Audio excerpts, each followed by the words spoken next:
తెలుగు శ్రోతలకు నమస్కారం. Arogyavani health channel అందిస్తున్న ఈ కార్యక్రమంలో ప్రముఖ ఆయుర్వేద వైద్యులు డాక్టర్ చిరుమామిళ్ల మురళీ మనోహర్ చెప్పే విలువైన విషయాలని విందాం. ఈ కార్యక్రమంలో మనం తెలుసుకోబోయే అతి ముఖ్యమైన విషయం, అసలు ఆరోగ్యం అంటే ఏమిటి, ఆరోగ్యానికి సంబంధించి ఆయుర్వేదం చెప్పిన నిర్వచనం ఏమిటి, ఇది మనం తెలుసుకోబోతున్నాం.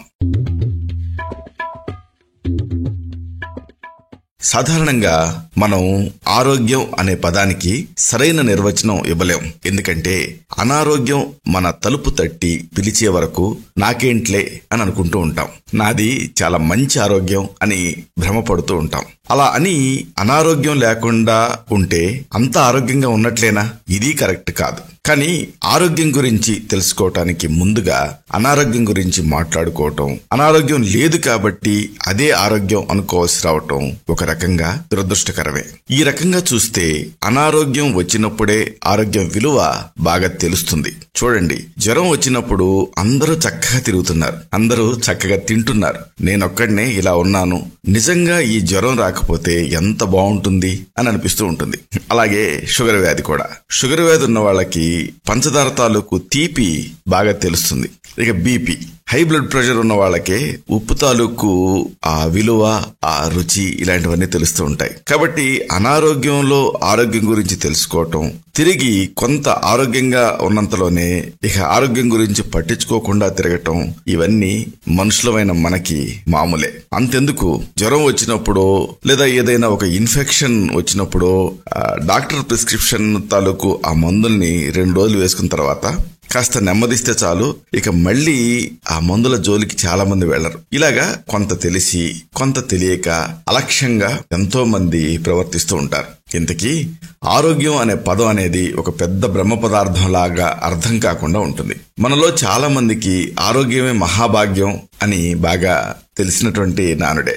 ఆరోగ్యం అనేది మనకున్న సంపదల్లో అతి పెద్ద సంపద అని దీని అర్థం. కానీ మనం నిత్య జీవితంలో దీనికి సరిగ్గా వ్యతిరేకంగా ప్రవర్తిస్తూ ఉంటాం. మీరు జాగ్రత్తగా పరిశీలించండి. మనకి కాళ్ళు చేతులు బాగా కదిపేంత వరకు సంపాదనే ధ్యేయంగా జీవిస్తూ ఉంటాం. ఈ ప్రయత్నంలో భాగ్యం అనే దాని చుట్టూ తిరుగుతూ ఆరోగ్యాన్ని లెక్క చేయడం కాదు, అసలు అలాంటిది ఒకటి ఉన్నట్టుగానే మనం ప్రవర్తించం, అసలు మనకి తెలియదు. లేదా ఆ భాగ్యాన్ని సంపాదించిన తర్వాత ఆ ప్రయత్నంలో మనం 2ో 3ో వ్యాధుల్ని కూడా సంపాదించుకుంటాం. ఇక ఈ అనారోగ్యాన్ని పోగొట్టుకోవటానికి, ఆరోగ్యాన్ని సంపాదించుకోవటానికి రాత్రనక పగలనక సంపాదించిన భాగ్యాన్ని తిరిగి ఖర్చు పెట్టేస్తాం. అంటే చేతులు కాలేక ఆకులు పట్టుకుంటాం అంటామే, అదే ఇది. ఇంకా దీనికంటే విపరీతమైన పరిస్థితి ఇది. ఎందుకంటే కాలిన చేతులకి ఆ ఆకులు కొంతైనా ఉపశమనాన్ని, చల్లదనాన్ని ఇవ్వచ్చు. కానీ నేటి పరిస్థితుల్లో హాస్పిటల్ బిల్స్ ఆకుల్లో చల్లదనాన్ని కలిగించడం లేదు సరికదా,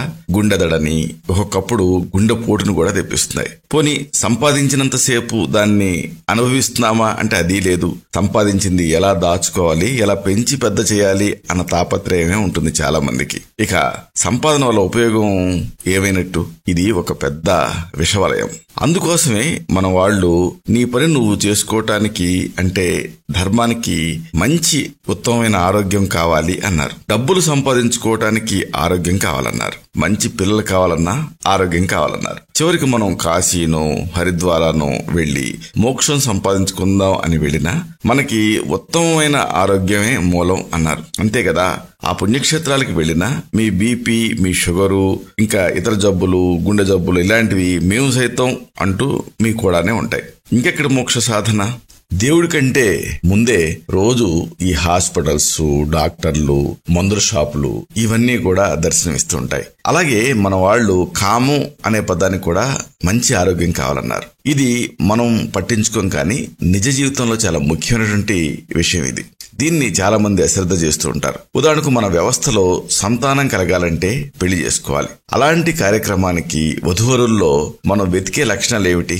మనం పనిగట్టుకొని గూఢచర్యం చేసి వాళ్ళ గుణగణాలని, ఆస్తి అంతస్తుల్ని, అత్తమామల మనస్తత్వాల్ని ఇలా అన్నిటినీ పరిగణలోకి తీసుకొని పెళ్లి చేస్తాం. కానీ అవతల వాళ్ళల్లో అసలు ఆరోగ్యం అనేది ఉందా?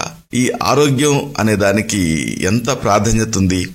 అనేది అశ్రద్ధ చేస్తూ ఉంటాం. అందుకోసమే సర్వమన్యత్ పరిత్యజ్య శరీరం అనుపాలయేత్ అన్నారు. అంటే మిగతా విషయాల్ని పక్కన పెట్టి శరీరారోగ్యాన్ని మాత్రమే జాగ్రత్తగా చూసుకో అని దీని అర్థం. ఇది ఆరోగ్యానికి మన వాళ్ళు ఇచ్చినటువంటి ప్రాధాన్యత. ఇది ఇంచుమించు కనీసం ఒక 2-3 వేల సంవత్సరాల క్రితం చెప్పిన అద్భుతమైన వాక్యం.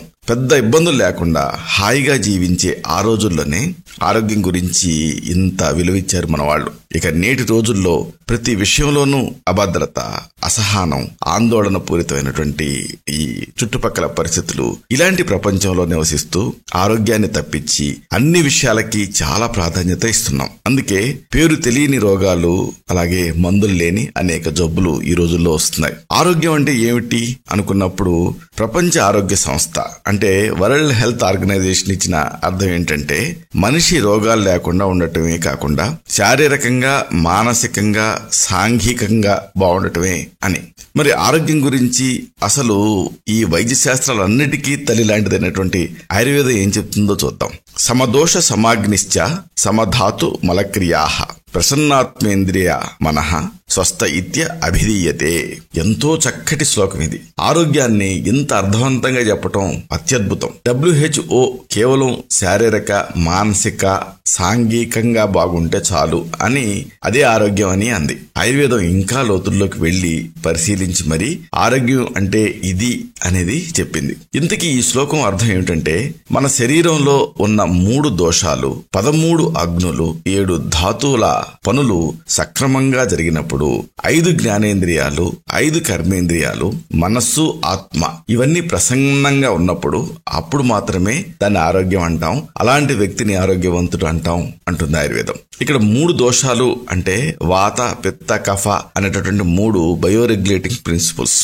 7 ధాతువులు అంటే రస, రక్త, మాంస, మేధో, అస్థి, మజ్జ, శుక్రాలు. ఇక 3 మలాలు అంటే త్రిమలాలు అంటే విరేచనం, మూత్రం, చెమట. 13 అగ్నులు అంటే అంతరంగా ఉండేటటువంటి జఠరాగ్ని, 5 భూతాగ్నులు, 7 ధాత్వగ్నులు. ఇక 5 జ్ఞానేంద్రియాలు మీకు తెలిసినవే: కన్ను, ముక్కు, చెవి, నోరు, ఇంకా చర్మం. ఇక 5 కర్మేంద్రియాలు అంటే కాళ్ళు, చేతులు, నోరు, జననేంద్రియం, విరేచన ద్వారం. ఇక అంతిమంగా ఆత్మ. దీన్నే జీవాత్మ, అలాగే భూతాత్మ, ఇంకా పరమాత్మ ఇలాగా చెప్తారు. ఇవన్నీ సమస్థితిలో ఉంటే అప్పుడు అది ఆరోగ్యం. అలాగే వీటి పనులు, వీటి కార్యక్రమాలు యథావిధిగా జరిగినప్పుడే దాన్ని ఆరోగ్యం అని అంటారు. ఇది ఆరోగ్యానికి సంబంధించి ఆయుర్వేదం చెప్పిన అద్భుతమైన డెఫినేషన్. ఇలాంటి ఈ ఆరోగ్యాన్ని ఎలా సాధించుకోవాలి, ఎలా సంపాదించుకోవాలి, ఈ రహస్యాలు మున్ముందు మనం తెలుసుకోబోతున్నాం.